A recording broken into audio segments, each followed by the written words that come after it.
Rebobinando Historias es un programa que se dedica a repasar historias del pasado, que en muchos casos no tuvieron final. En el octavo capítulo de Rebobinando Historias vamos a conocer la cronología de la deuda argentina, la historia y las relaciones carnales del Fondo Monetario Internacional, dependiendo siempre el gobierno de turno. He decidido iniciar conversaciones con el Fondo Monetario Internacional. Propuesta del director gerente del Fondo Monetario Internacional. He anunciado un blindaje internacional que nos saca del riesgo y crea una plataforma extraordinaria para el crecimiento. 2001 será un gran año para todos. Reconoció el presidente de la Nación que el acuerdo con el Fondo Monetario Internacional no es el mejor. El país y el FMI mantuvieron idas, vueltas, entretiempos y relaciones cerradas. Es falso, los americanos fijan el valor del oro por el dólar, no el valor del dólar por el oro. Ya al firmar el empréstito usted va perdiendo el 25% por la sobrevaloración de la moneda, porque el valor adquisitivo de una moneda no es el valor fiduciario escrito en el billete, sino el oro que representa. Como no le dan dinero, menos oro, usted está obligado a comprar en los Estados Unidos, prescindiendo de la licitación internacional. Ese 50% del empréstito, al hacerlo efectivo, tiene otra cantidad de filtraciones. De manera que el país recibe como beneficio un 30 o 40% del empréstito. Pero después el pueblo tiene que pagar los 100 millones de dólares más el interés. El primero ocurrió en 1824 y se le pidió a la banca pirata Baring Brothers con la excusa de hacer muchas obras. Del total pedido solamente llegaron 560.000. En el camino se quedaron los bancos y los intermediarios con el dinero. 80 años después, cuando pudimos pagar esa deuda, habíamos abonado 12 veces el valor de lo que habíamos pedido. El primer contacto comenzó en el gobierno de la Revolución Libertadora de 1957, cuando el país pidió un préstamo de 75 millones de dólares. Una intransigencia y renovación de la Unión Cívica Radical elige precandidato a la presidencia al doctor Arturo Frondizi, quien expresa para el noticiario Panamericano: acepto esta distinción y declaro que continuaré leal a los principios que siempre he sustentado y que han sido norma de mi actuación política. Un año después, la crisis internacional empujó al presidente Arturo Frondizi a un cepo cambiario y un sincericidio de precios reales, tan reales como complicados para la sociedad. El FMI vuelve a colaborar con la República Argentina. En poco tiempo, las políticas desarrollistas impulsadas por Frondizi hacen que la economía argentina crezca de manera notable. Pero el aumento de la actividad industrial genera una masiva importación de insumos que rápidamente se traduce en inflación y déficit en la balanza de pagos. Con el fin de controlar esta situación, el gobierno pide un préstamo al Fondo Monetario Internacional y lanza un plan de ajuste que incluye fuertes medidas de austeridad. Pero los meses pasan y la crisis no cede.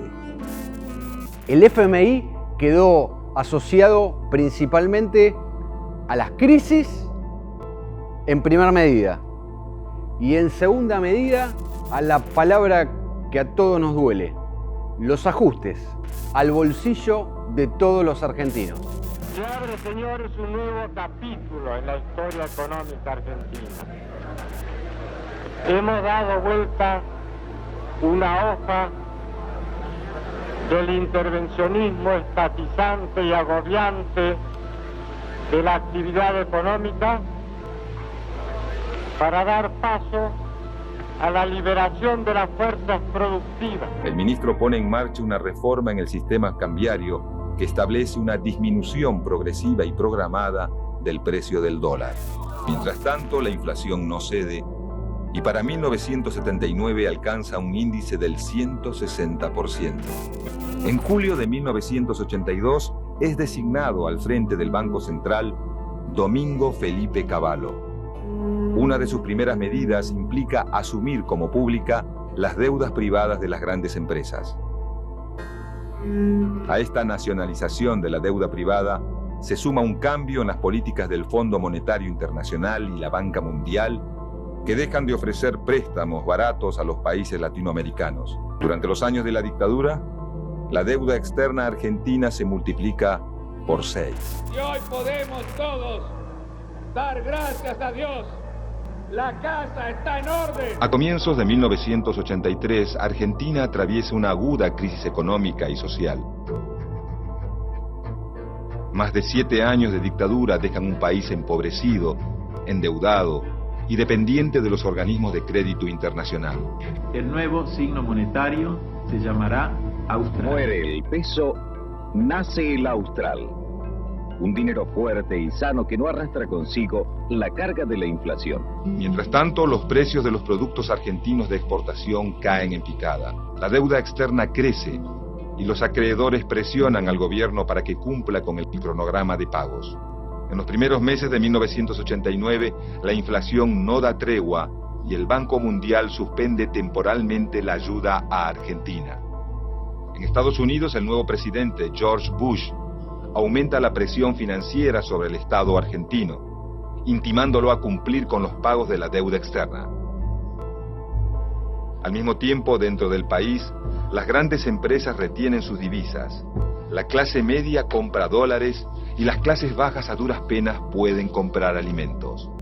Hace 2 años, precisamente hoy, teníamos un país enfermo de En 1991, ya con el presidente Carlos Saúl Menem, el Fondo Monetario Internacional expresó el apoyo al plan de estatización, la reforma total del Estado y las privatizaciones del gobierno del hombre de la Ferrari. Lo que respetuosamente les sugiero contemplar son los costos del desajuste o del no ajuste, conduciendo al mismo tiempo a desempleo y hiperinflación.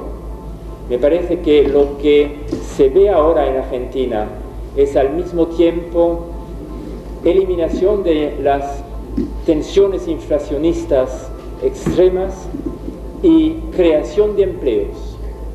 Y como vemos claramente que lo que viene por detrás es crecimiento y inflación controlada, me parece que vale la pena mantener el esfuerzo. En 1994, el mismo doctor Domingo Ajuste Cavallo decidió cortar en forma provisional la asistencia, con una paradójica medida, acordada en el inicio de lo que sería la fiesta de todos, la convertibilidad. Todo se ajustó a lo previsto. Además, hemos recuperado el crédito público, normalizamos la relación con los acreedores a través del denominado Plan Brady, pero a pesar de ello seguíamos acumulando atrasos y elevando vertiginosamente la deuda total. Esto ocurrió hasta fines de 1989. Desde entonces, la deuda pública se ha mantenido prácticamente constante, porque los atrasos en intereses que se siguieron acumulando se compensaron con las reducciones de deudas logradas a través de las privatizaciones de Entel y Aerolíneas Argentinas. Ahora pagaremos lo que corresponde y la deuda comenzará efectivamente a decrecer.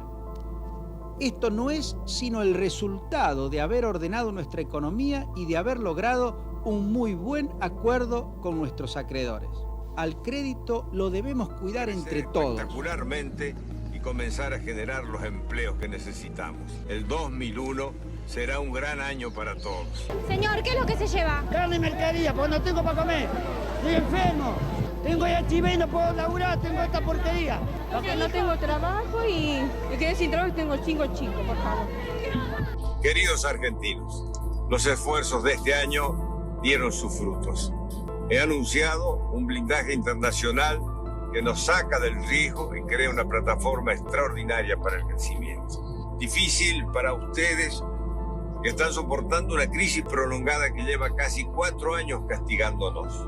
Pero en definitiva, terminamos este año con un gran éxito, el blindaje 2001. Qué lindo es dar buenas noticias, porque a partir de esta extraordinaria operación económica podremos crecer espectacularmente y comenzar a generar los empleos que necesitamos. Para frenar la fuga de dinero de los bancos, el ministro Cavallo lanza una serie de medidas que restringen la extracción de dinero en efectivo. Esta innegable violación al derecho de propiedad caldea el ánimo de la sociedad, que no tarda en manifestar su descontento. Abrumado por una ola de saqueos y con los ahorristas de la clase media golpeando las puertas de los bancos, el gobierno de la Rúa no encuentra otra solución que declarar el estado de sitio. Las masivas movilizaciones iniciadas en diciembre de 2001 proponen un canto que se escucha por todos lados: que se vayan todos.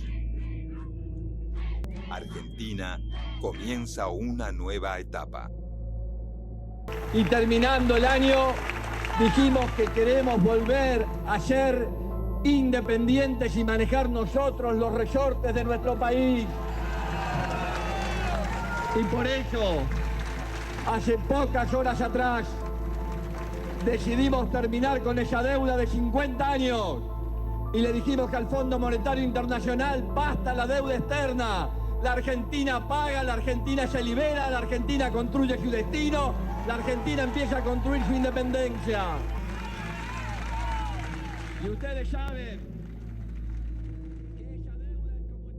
El último refinanciamiento de 44 millones de dólares, tomado por el presidente Mauricio Macri de Cambiemos, fue refinanciado hace algunos meses por el actual presidente Alberto Fernández, del Frente de Todos.